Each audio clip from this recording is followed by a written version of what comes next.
திமோத்திக்கு எழுதிய முதல் திருமுகம். சபை கண்காணிப்பாளர் பண்புகள்.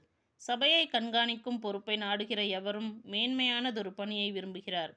இக்கூற்று உண்மையானது. ஆகவே சபை கண்காணிப்பாளராக இருப்பவர் குறை சொல்லுக்கு ஆளாகாதவராயும், ஒரு மனைவி கொண்டவராயும், அறிவு தெளிவு, கட்டுப்பாடு, விருந்தோம்பல், கற்பிக்கும் ஆற்றல் ஆகியவற்றை உடையவராயும் இருக்க வேண்டும். அவர் குடிவெறிக்கும் வன்முறைக்கும் இடம் கொடாது கனிந்த உள்ளத்தவராய் இருக்க வேண்டும்.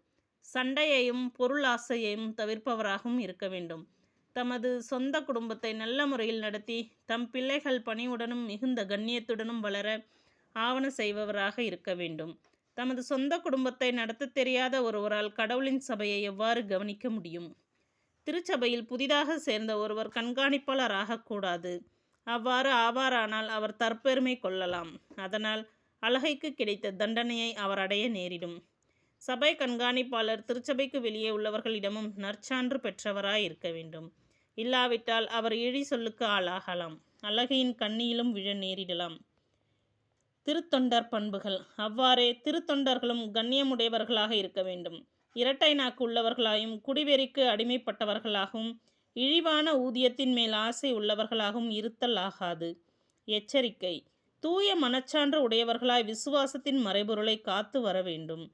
முதலில் இவர்களை சோதித்து பார்க்க வேண்டும். இவர்கள் குறையற்றவர்கள் என காணப்பட்டால் திருப்பணியாற்றலாம். அதுபோலவே பெண்களும் கண்ணியமுடையவராகவும், புறம் கூறாதவராயும், அறிவு தெளிவு உடையவராகவும், எல்லாவற்றிலும் நம்பத்தக்கவராயும் இருக்க வேண்டும். திருத்தொண்டர்கள் ஒரு மனைவி கொண்டவர்களாயும், பிள்ளைகளையும் சொந்த குடும்பத்தையும் நல்ல முறையில் நடத்துகின்றவர்களாகவும் இருக்க வேண்டும். நன்கு திருத்தொண்டு ஆற்றுவோர் உயர் மதிப்பு பெறுவர். இயேசு கிறிஸ்துவின் மேலுள்ள நம்பிக்கையை குறித்து அதிக துணிவோடு பேசுவர். சமயத்தின் உயர்வான மறையுண்மை. நான் விரைவில் உன்னிடம் வருவேன் எனும் எதிர்நோக்குடன் இவற்றை உனக்கு எழுதுகிறேன். நான் வர காலம் தாழ்த்தினால் நீ கடவுளின் வீட்டாரிடம் எவ்வாறு நடந்து கொள்ள வேண்டும் என்பதை இத்திருமுகத்தின் வழியாக தெரிந்து கொள்ளலாம். இவ்வீட்டாரை வாழும் கடவுளின் திருச்சபை.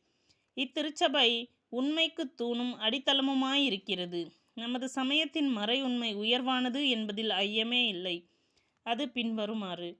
மானிடராய் அவர் வெளிப்படுத்தப்பட்டார். தூய ஆவியால் நேர்மையாளர் என மெய்ப்பிக்கப்பட்டார்.